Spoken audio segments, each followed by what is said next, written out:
প্রিয় শিক্ষার্থী বন্ধুরা, আজকে আমরা একটি অঙ্ক প্রমাণ করব যা ত্রিকোণমিতির। প্রমাণ করো যে sine 75 degree plus sine 15 degree by sine 75 degree minus sine 15 degree equal to √3। দেখো আমরা অঙ্কটা কত সহজে সমাধান করতে পারি। প্রথমে লিখে নাও left hand side sine 75 degree plus sine 15 degree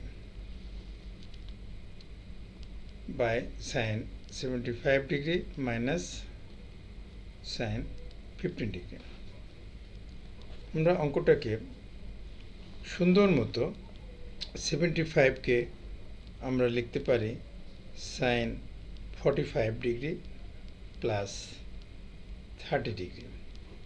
15 ডিগ্রিকে লিখতে পারি সাইন 45 ডিগ্রি মাইনাস 30 ডিগ্রি। নিচে সাইন 75 ডিগ্রিকে 45 degree plus 30 degree minus sine 45 degree minus 30 degree. এখন এগুলোকে আমরা ফর্মুলায় ভেঙে দিই। সাইন a প্লাস বির formula sine 45 degree cos 30 plus cos 45 sin 30 plus sine a minus বির ফর্মুলা বাকিটা ভেঙে দাও sine 45 into cos 30 minus cos 45 sin 30। ঠিক একইভাবে আমরা নিচের অংশটাও ভেঙে দেব। sin 45 degree cos 30 plus cos 45 sin 30 minus sine a minus B ফর্মুলাটা ভাঙবো, তাহলে সেটা হবে sine 45 cos 30 minus cos 45 sin 30 degree. এখন এখানে একটা মাইনাস লিখেছি আর এর ভিতরে একটা মাইনাস হয়েছে, তাহলে ওই মাইনাসে মাইনাসে গুণ করলে প্লাস হয়ে গেল। একবারই এটা চেঞ্জ করে দিলাম। এখন সাইন 45 মানে 1/√2 cos 30 degree √3/2 cos 45 1/√2 sin 30 half sin 45 1/√2 cos 30 √3/2 cos 45 1/√2 sin 30 half।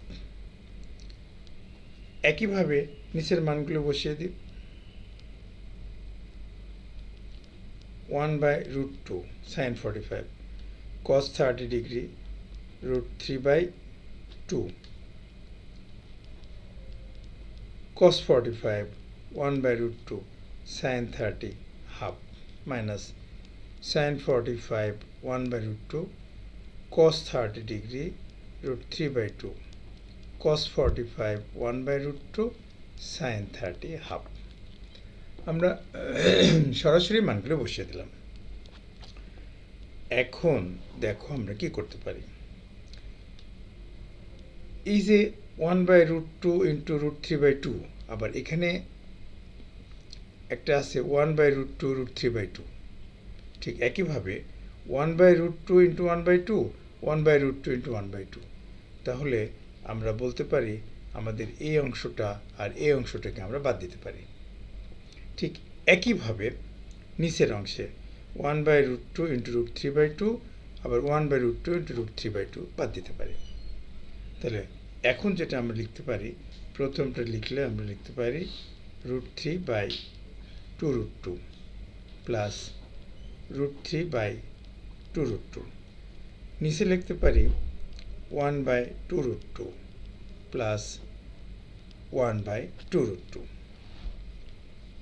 এখন একটা সুন্দর জিনিসটা আমাদেরকে শেখাবো।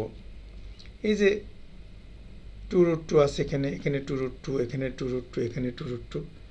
আমরা এখন যদি সমস্ত রাশিতে গুণ করে দিই 2√2 দিয়ে হর এবং লবকে, তাহলে পাবো √3 প্লাস √3 1 প্লাস 1। তাহলে এই জায়গাটায় লেখা যায় লব ও হরকে 2√2 দ্বারা গুণ করে। এখন √3 আর √3 যোগ করলে হয় 2√3, নিচে 1 1 যোগ করলে হয় 2। তাহলে আমরা এখন বলতে পারি 2 2 কাটা গেলে √3 ইকুয়াল টু, আমরা বলে দিতে পারি রাইট হ্যান্ড সাইড প্রুভড। অঙ্কটা খুব সহজেই আমরা ছোট্ট একটা ফর্মুলা দিয়ে করে ফেলেছি। সবাইকে ধন্যবাদ।